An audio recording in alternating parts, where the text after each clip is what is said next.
Yeah, just let me know when you want me to get started.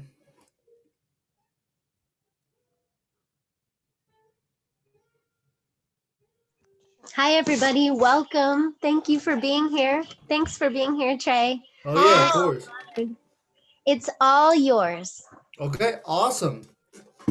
Well, I guess today's workshop is kind of talking about the different styles of bluegrass banjo playing and or the three finger style banjo playing. It doesn't necessarily have to be bluegrass, but so kind of it all started. It didn't start with Earl Scruggs. There's people doing three finger style banjo before Earl in different things, but in the style we know of bluegrass, it started with this three finger style, and this style kind of represented is kind of like more of a driving power than the previous styles such as clawhammer and two finger style. And so, kind of the sound that Earl came up with was kind of this very, you know, kind of doing moves like that, and then playing things like,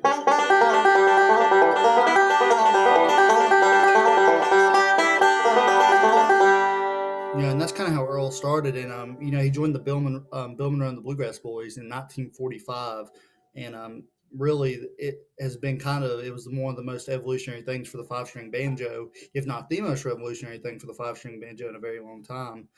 And he was the master of it. And I'll demonstrate kind of something he might have played with Bill Monroe and the Bluegrass Boys early on with a song called Bluegrass Breakdown.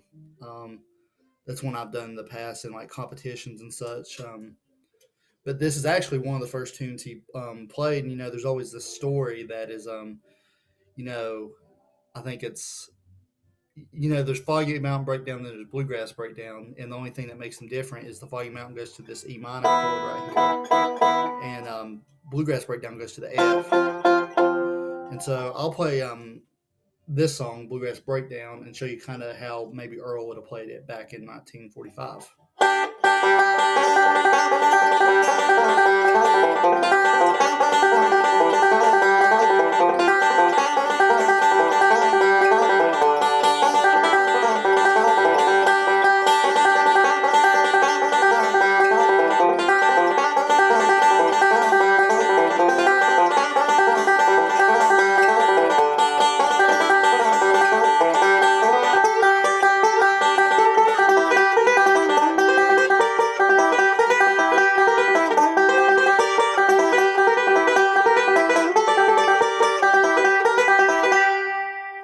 Something like that is kind of how Earl, I think, would have played it back in 1945. If I can, there's a recording of it on YouTube. I know of them playing that, and I think that's something kind of close to. He might not even play a C part. He might just play the two A parts. I think Bill plays all three parts, and the difference that makes the A part and the B part is the A parts go to the F, and then back to the G, and then the C parts are down go to the C instead of the F, and then go to the G. And it's kind of the C part's kind of like the song "Lonesome Road Blues," which also Earl later recorded. That was more.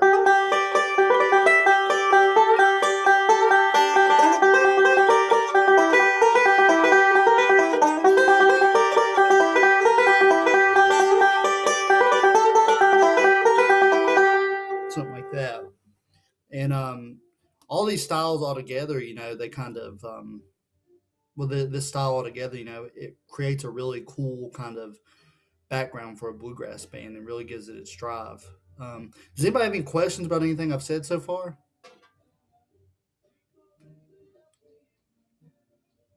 Oh, Kirby does.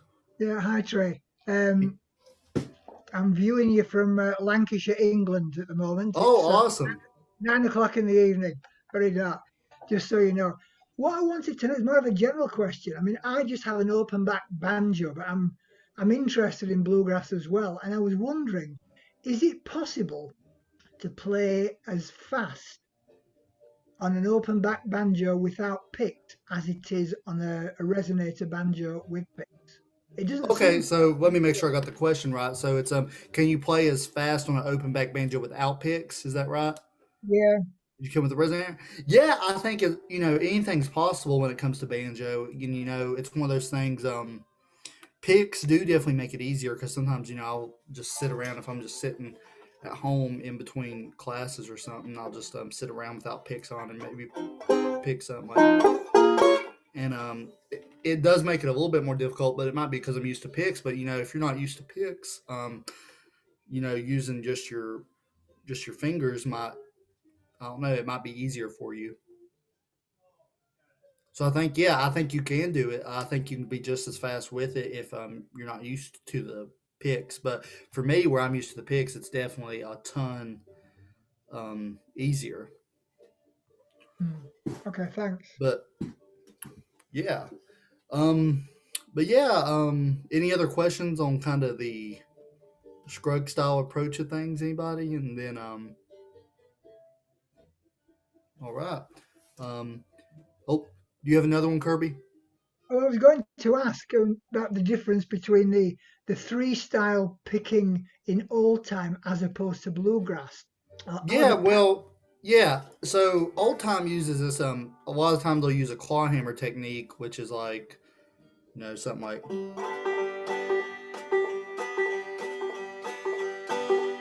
something like that, and then and that's kind of like that.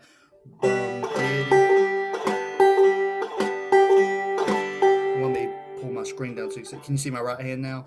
yeah,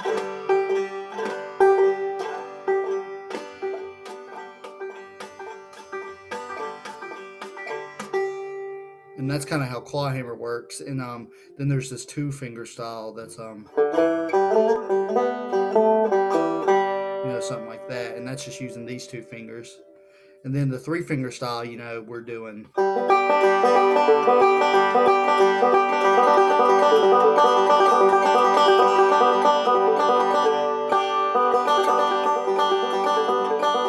of those rolling patterns.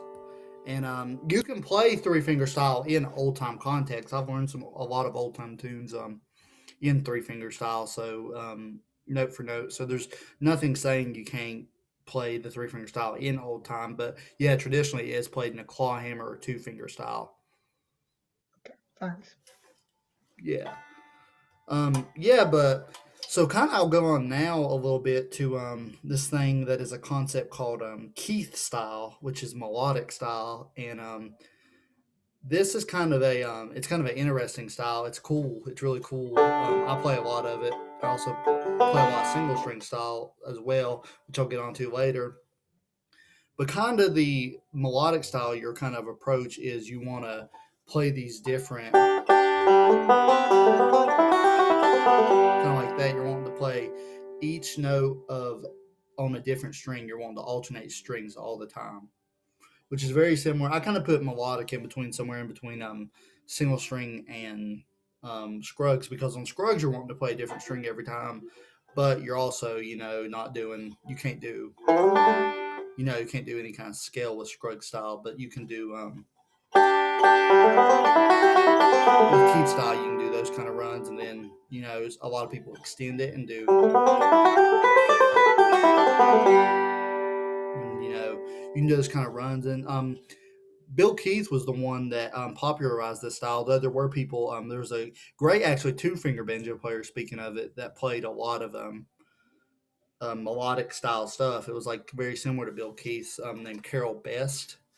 And he had a lot of really cool stuff that he did in two finger style. And he later went to three finger style, but he started out with two finger. And there's recordings going back to as early as the 1940s of him playing that style. And he even claimed his dad played in this two finger style, melodic style. So, but Bill Keith was the one that mainly popularized it. And he did a lot of really cool stuff with he did a lot of jazz music as well. And but his original reasoning, apparently, that I heard, he wanted to do this kind of melodic style was so he could get different aspects of the, like, getting these fiddle tune melodies note for note, because he was playing with Bill Monroe.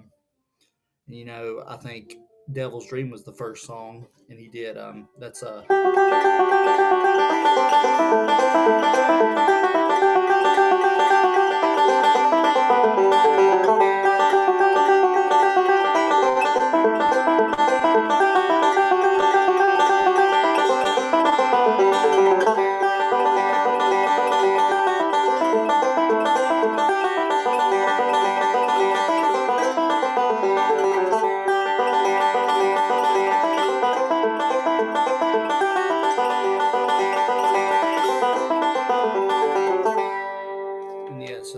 Devil's Dream. That was the first song he learned in the melodic style.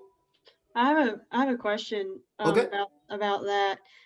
What is the finger pattern that you're using for that song? Yeah, so I'll put my camera down here again. So kind of what I'm doing here is I'm going to the 7th fret on the 2nd string.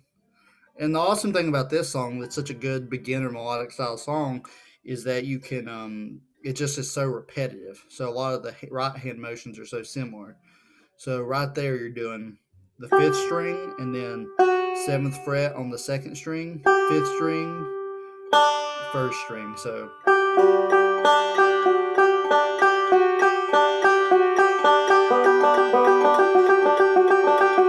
And then you're doing like a little melodic pattern here. And that's see if I can get my left hand in here too a little bit. You get both of them. Can y'all see that a little bit better? Yeah. My banjo like this, maybe that's better. And you can kind of see my right hand, so.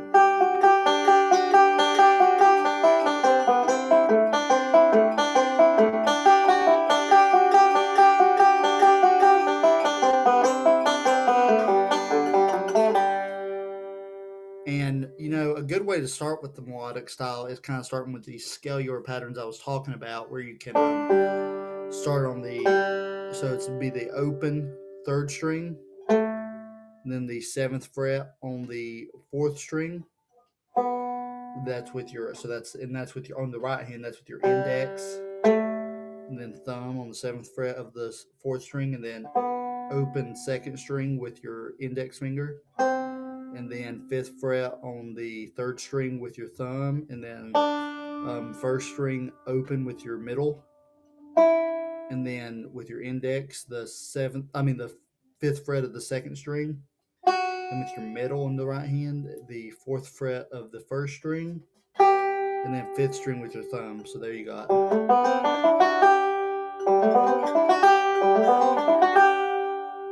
And you can do this in a number of different ways in the block style. You can extend it if you want to, like I was talking about, where you can do.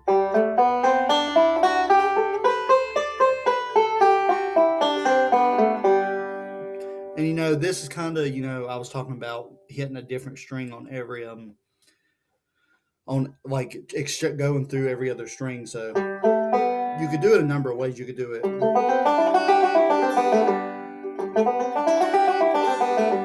Do it like that, which is starting on the 5th fret up here. Do you have another question?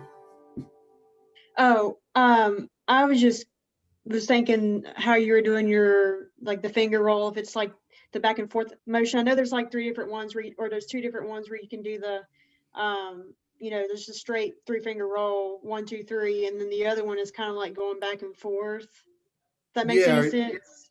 Oh, like was that on Devil's Dream? Just whatever you were just playing just now. Okay. I don't know if I'm making any sense what I'm saying. Yeah, I get what you're saying. Yeah, so the kind I was talking about the 2 ways to do like maybe the melodic style of banjo on that G scale. And I was talking about doing the, if you can see, can y'all still see me good? Okay, I'm doing.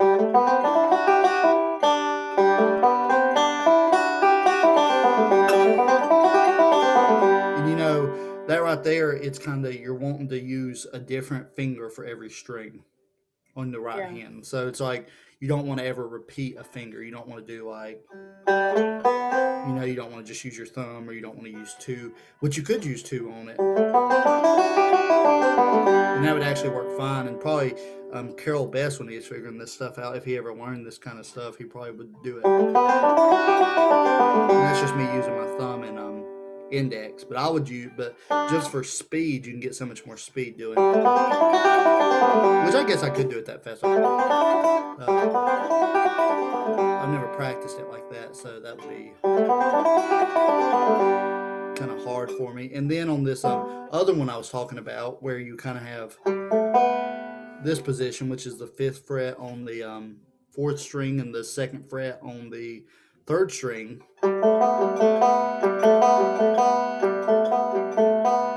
You could do that, and that's the same as.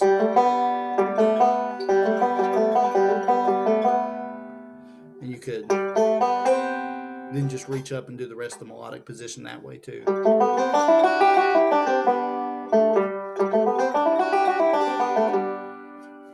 And then there's all these extensions, and learning, like, starting from a different scale degree. So getting all these notes, you got G, A, B, C, D, E, F sharp, G. And all those you can learning all those and where they are on the neck will be really helpful in learning this melodic style as well. So if you get to the G right there, well, you can keep going. There's the A right there on a different string. And then the next string that makes sense is the B right here. Next string that makes sense is this C. Next string that makes sense is this D. And then E, F sharp, G. And what a lot of people will do there is kind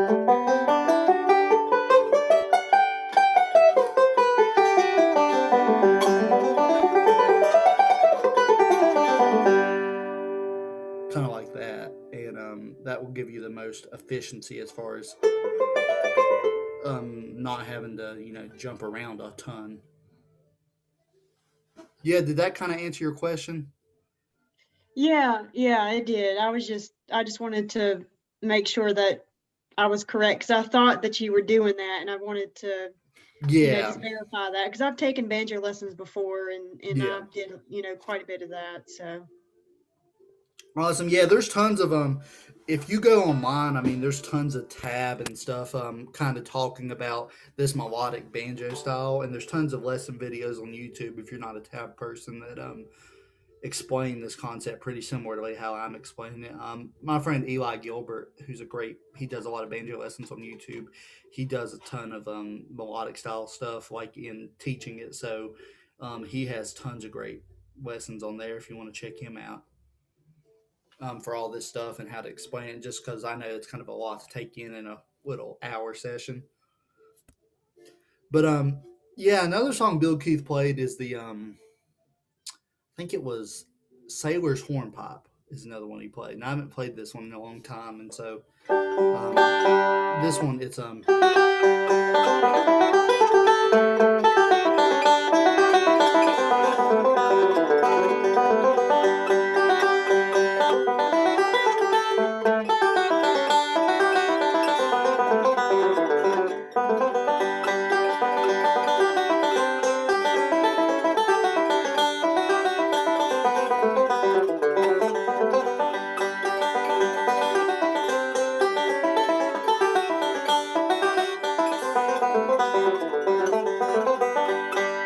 I think that's pretty close to how Bill Keith played it. That's the melody. He might have played it a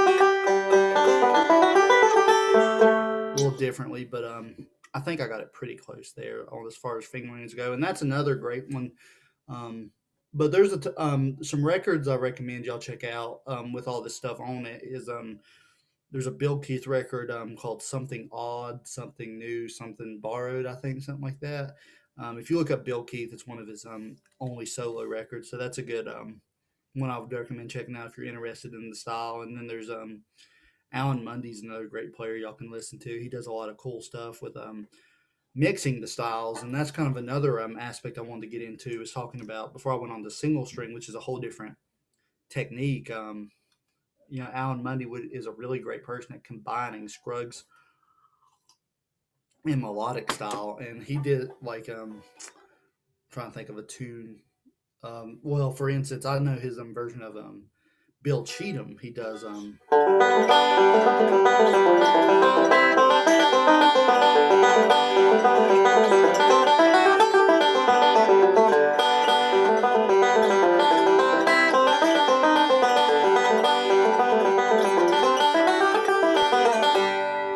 that's kind of, he does a lot of combining the Scruggs and melodic style in there.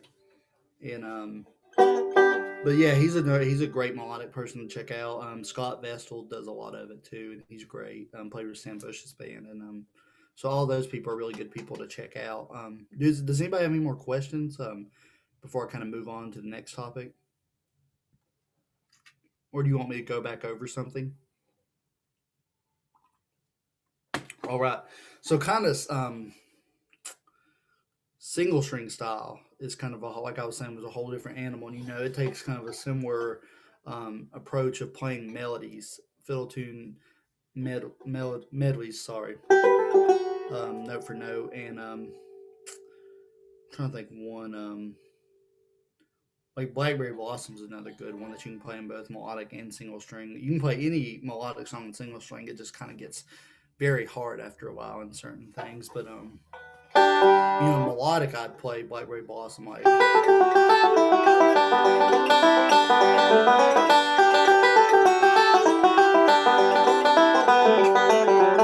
something like that. And single string, I could play it.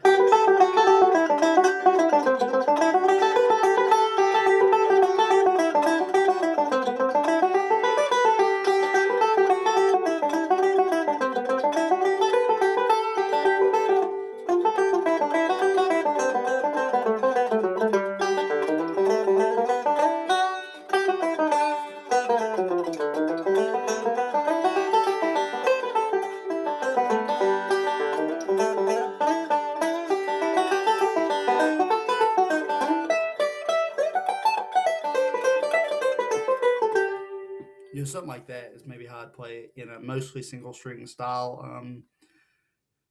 I guess I ventured off a little bit there, but if you want to play it in single string,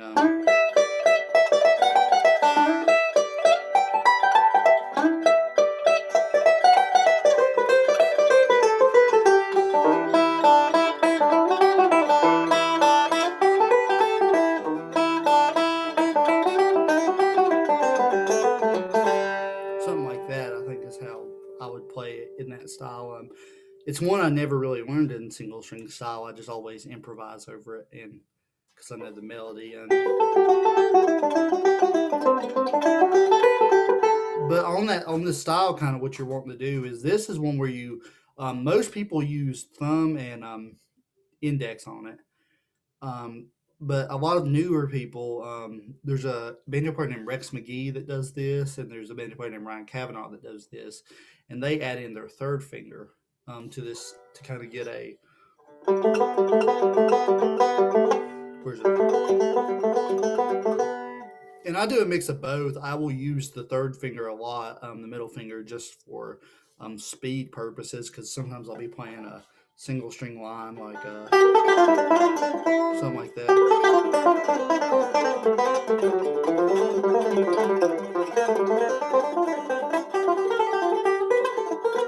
Something like that, and I'll just kind of have to use my third finger to kind of get that speed and not wear myself out.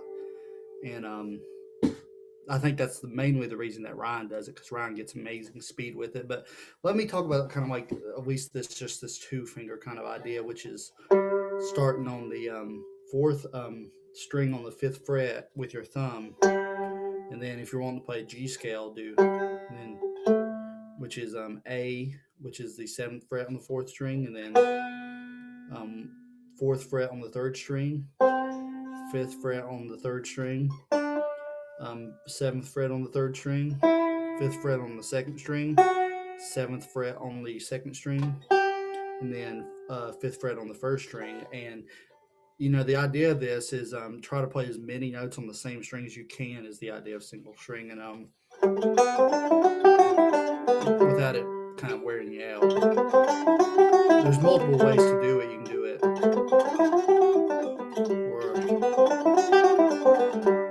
and the only thing you're doing there is you're playing every other note is you start with your thumb for the downbeat, and then this is your upbeat. It's like a flat pick on a guitar, and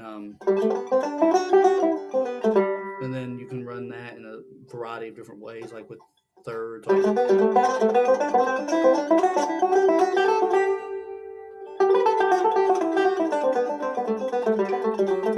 stuff like that. Do you have a question? Yeah, I have another question. It's you mentioned guitar. It's kind of off topic, but not really.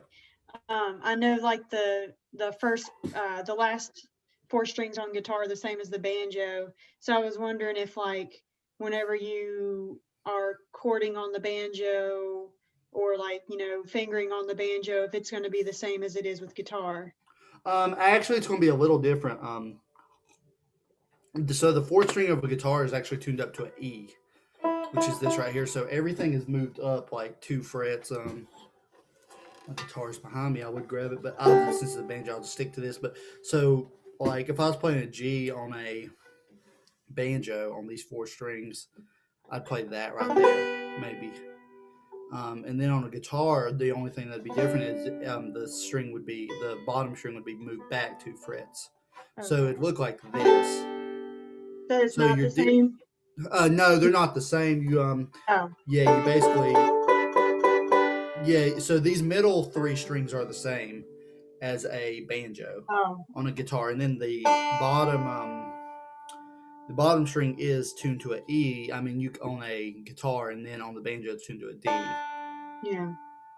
I don't know why. I don't know. I thought they were the same, or something was the same or similar or something like that. Yeah, they're pretty similar. You can I transfer a lot of stuff vice versa. Like if I'm learning something on guitar, I'll transfer it to banjo, and I'll usually try to keep it out of the same position. And I've gotten kind of a bad habit of when I'm arranging things on guitar, sticking to these 3 middle strings because I'm just so used because of the banjo, and I need to break that habit because it's hindering my guitar progress. But yeah, but this style is really cool, the single string, just for kind of getting a. It's good to mix melodic and single string. It can make things a lot easier. Like there's some songs that if I played it melodically, I would just like, it'd just be so tiring. Like if I was like, I'm trying to think of one in particular. Does anybody have a request for a tune? Maybe of some fiddle tune, maybe.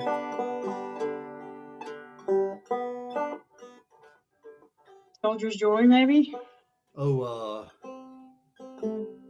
trying to think how I'll do that melodically.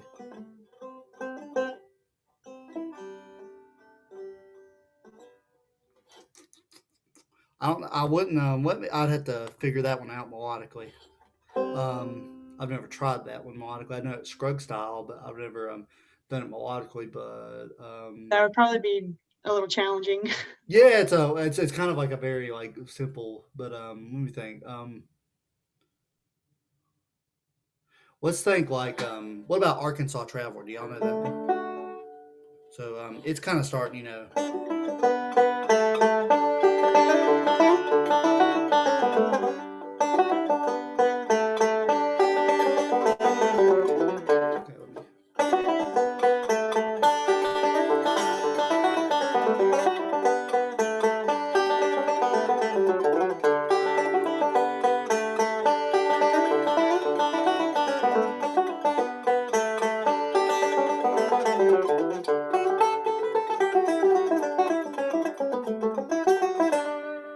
something like that.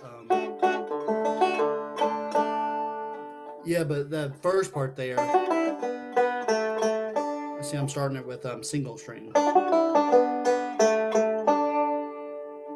and then I'm going to a melodic thing here.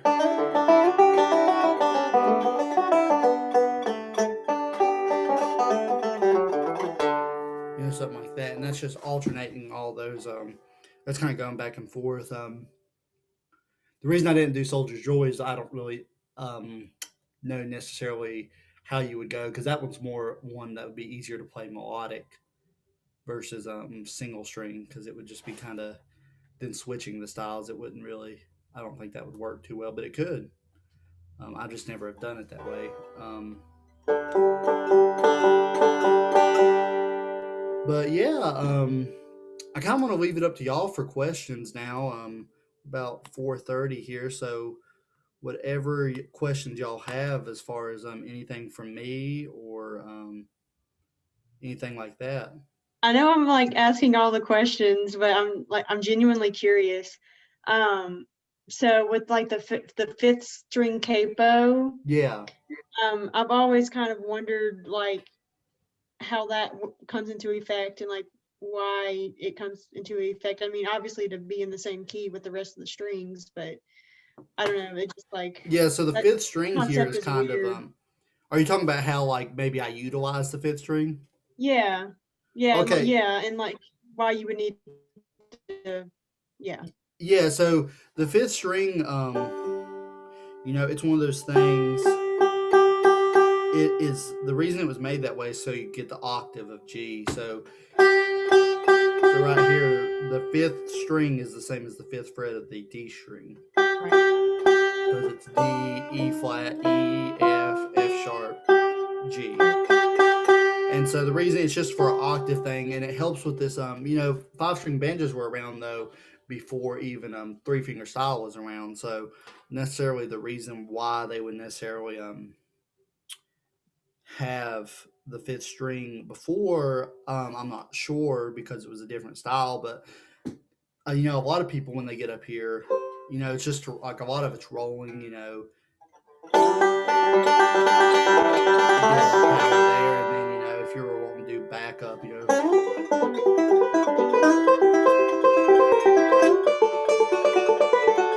great reach over with the thumb, or it helped. And then without the fifth string, melodic style wouldn't be a thing really, because you most of the time in melodic, unless you're up here like you're doing kind of ideas like, and that's using like a lot of fifth string, and then you couldn't get these lines as flowing without the use of single string if you didn't have the fifth string. And like if I was wanting to do a descending kind of G melodic thing, like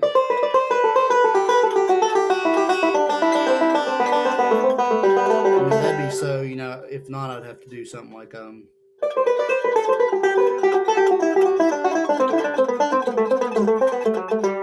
like that, which is pretty hard. Oh, somebody asked me, do I host any virtual jams? I do not. I haven't done that at least. If I get enough requests to do one, I shall attempt it. But it'd be a fun thing. I've been seeing a lot of people. Somebody requested already. Well, I'll have to look into that and see the best way to get that together. I know somebody's been doing them a lot. Matt Flinter, who's a great mandolin player, has been doing a lot of virtual jams here recently. Well, if I have one, I'll let everybody. I'll try to spread the word to everybody. If you go follow my social media, that will be the easiest way to know if I ever have one. It's facebook.com/Trey Wellington Music is my artist page. And you can also go and Rachel put in a little chat here, TreyWellington.com, and that's my website, and booking at TreyWellington.com. So there's my plug. I'll get back to the music part now. But did that kind of answer your question? Yeah, it did. Yeah. I guess you use a hammer spike, like a lot of Yeah. So these are these little things, these little railroad spikes right here. They're for changing the key. Oh yeah, you're fine. You're fine. No, it's but I have them on mine at the second fret. Seventh fret, 9th fret, 10th fret. Oh, okay. And I just have 3 on here just because Gotcha. just out of that's what I need. And like if I want to go up to, if like I'm right here and I need to go up to B, like if I'm need to go to B flat in between A and B, I'll just tune up the string to B flat, and or down to B flat, vice versa. But yeah, that's kind of my main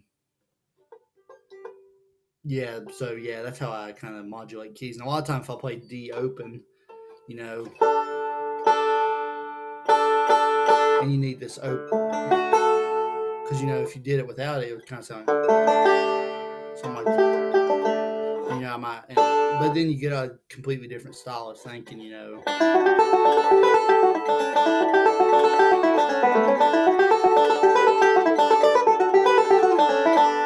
something like that. And that's a fiddle tune called Forked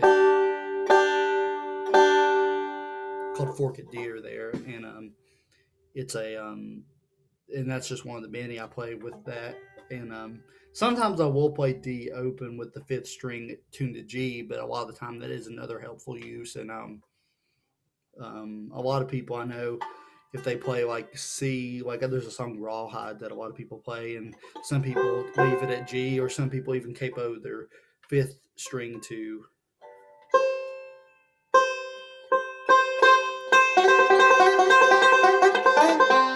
that. And, that's kind of piercing to me. So I always leave it at the open, unless I'm capoed right there on the 5th fret, which I don't do very often. But if I do, I will capo right here on the 5th fret. Well, anybody got any more questions? I'm open Yes, to. Trey, I have a question. Okay. Old-time banjo players tend to play in several different keys. I mean, in bluegrass, do you tend to play out of G most of the time, or all of the No, time? you play a number of keys. Bluegrass kind of is all over the place. A lot of tunes are out of G, but you also have all the keys are pretty common. The most there's like G, A, B flat, B, C, D that are probably the most common that you would play out of. Sometimes E, if you're playing like blues stuff, a lot of time people will play. Or if somebody sings a song out of E, they might play it out of that key, or any other key for that instance, whatever. It's kind of, you just change a lot of time. With tunes you have a set key. If you're playing a fiddle tune that's traditionally in D, you'll usually play it in D, and or if you're playing a tune that's in C, you'll usually play it in C. But then if you're playing a vocal song, it all depends on where the vocalist wants to sing it. Like, even if they want to sing it in a with these people, it's hard on the banjo player when people are calling keys all around. They'll be like G, and then I'm singing this one in A flat, and then it's like, oh well, it's just a lot of tuning. I guess that's where the capo, well, you don't really use capo much, but people would, I guess, utilize the capo for that. Yeah, well, I do use the capo a lot as far as moving keys. Like if I'm playing an A, usually, unless it's like a more modal tune like Cattle on the Cane or something like that, I'll use a capo. And sometimes like I'll do open B flat, but that's pretty just a select tune. I wouldn't do that just on the fly. Usually I work that stuff up. And then B is B I don't really play open ever, but C I play open, and D I play open. And I do play a lot of keys open as far as like arranging tunes, but like if I haven't really arranged it, I don't really play anything outside of like D and C or A open, really. So then kind of like the question I had about the railroad spikes, like I know people have Scruggs tuners as well. Like when like what's that one song, Home Sweet Home or something like that. People use those to play, because I know it does that weird little part in the song or whatever. And that's kind of one of those things. It's those are more of a thing you don't have to have on your banjo. They're just kind of little cool. I don't have a banjo with them right at this moment. But it's kind of like what you're wanting to do is kind of create this effect of, it's like if you heard Flint Hill Special by Earl Scruggs, or it's kind of like a whammy bar for a banjo. Yeah, it is. It's kind of a cool little thing.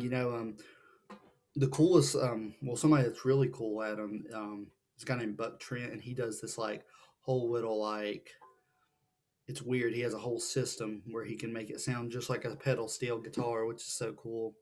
And his banjo had a lot of things built by Bud Show Guitars in Nashville.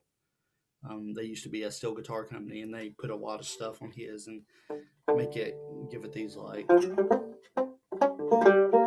having the palm mute.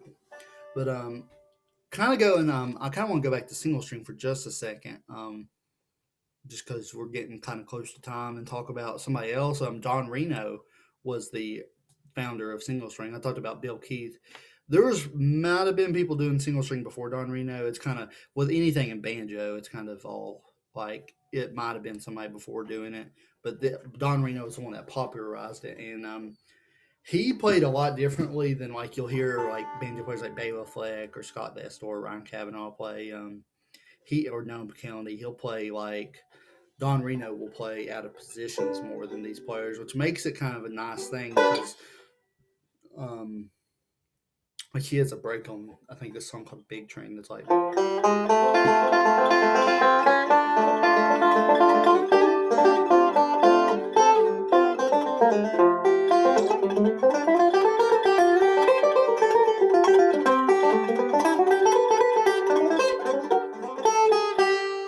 all that is just very easy kind of stuff. Well, it's not easy, but it's very, you can know what chord you're in by looking at his right hand because he's playing out of these shapes. Like it's pretty easy to tell he's playing out of an F right there. And then we does this is a line he does a lot. That's you can tell that's out of G, and then you can tell that's C, mostly C right there, and then I think he does the next part. And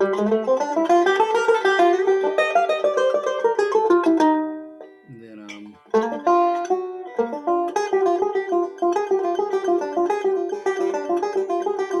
something like that, and you can tell that's out of B flat right there. So that's kind of one thing that's nice about Don Reno. And I would, if any of y'all are interested in getting into more of a single string banjo style, I definitely recommend you go check out Don Reno because it is a very good foundational spot for this kind of stuff. And he does some fiddle tunes. Like there's a good video of him doing Arkansas, like that's tune Arkansas Traveler on open D in single string style, and that's pretty cool to watch.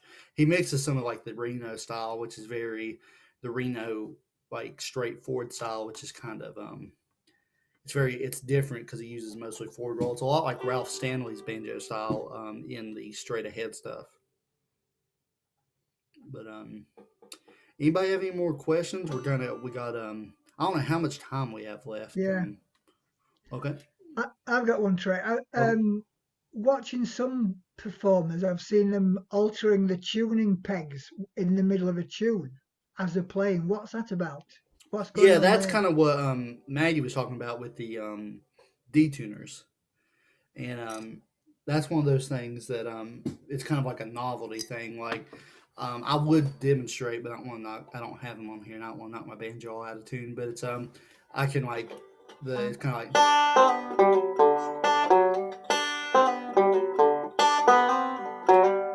And that's kind of emulating the same kind of effect, even though it doesn't sound as cool nearly. But yeah, that's kind of just like one of those things. It's like tunes written for that, or like if you want to play a melody, like a melody with them that you can do that. But yeah, but it's more of a novelty thing, you're saying? Yeah, more of I wouldn't call. Yeah, I guess novelty was the wrong word because the word novelty makes it kind of seem like a joke, but it's a serious. It's like it's a fun thing that like Earl Scruggs came up with.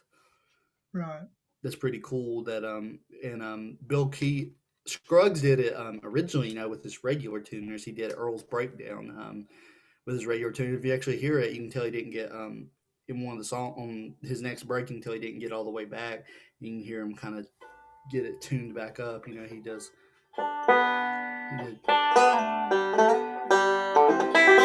something like that, and you can tell he doesn't get all the way back up to the B note on the second string, and it's just kind of and that's just something. And then Bill Keith came along and made these tuners that you could set how far the notes go on the string. Like you can set like if the top note would be a B and you can take it down to an A, or you can take it top note will be a C and you can take it from B to C, or on the you can do a number of variety of combinations with that. I don't have a question, but oh, sorry. Did you have something, Kirby? I didn't mean to interrupt you. Okay. I don't have a question, but I have a request before we leave. Mm-hmm. If you could play Ernest T. Grass, because I love that song.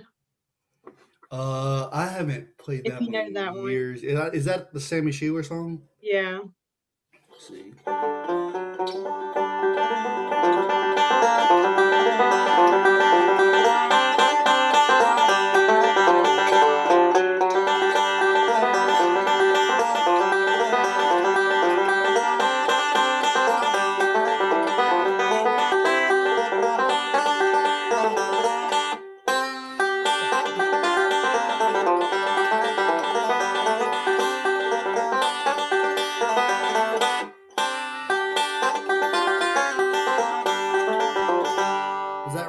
Yeah.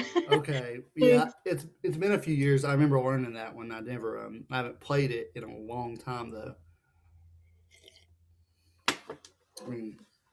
So we got all that we can have up till I'd say 4:55, and then Martha starts at 5. So whatever time whatever other questions y'all have or requests for me to play anything, y'all can just spit them out, or whatever y'all got, or we can end early, whichever way for y'all. Okay, somebody said Blackberry Blossom. Martha did. I'll play that one. I'll try to vary it up a little bit here, and do just kind of a lot of cool different stuff on it. Let's see.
It's kind of the idea.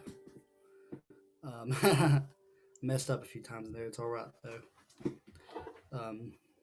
Well, any other tunes that anybody has real quick before we have to go? Scruggs style melodic single string, or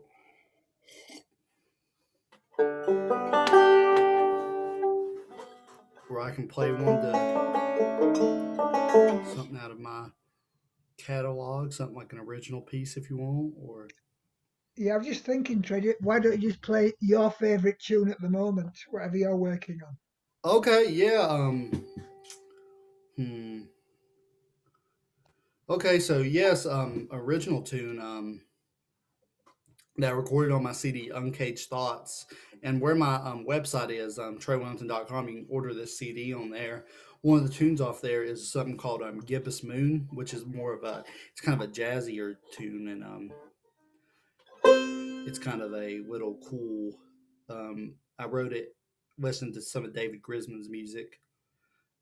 There's a song 16 by 16, and it kind of used a chord progression. And I was listening to a lot of modal jazz stuff at the time, some Miles Davis and whatnot. And it's kind of a mixture of those things, kind of like Dave Grisman's some of Dave Grisman's kind of chordal ideas mixed with Miles Davis's kind of feel. So I'll play some of that real quick. Here.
Hope y'all enjoyed that.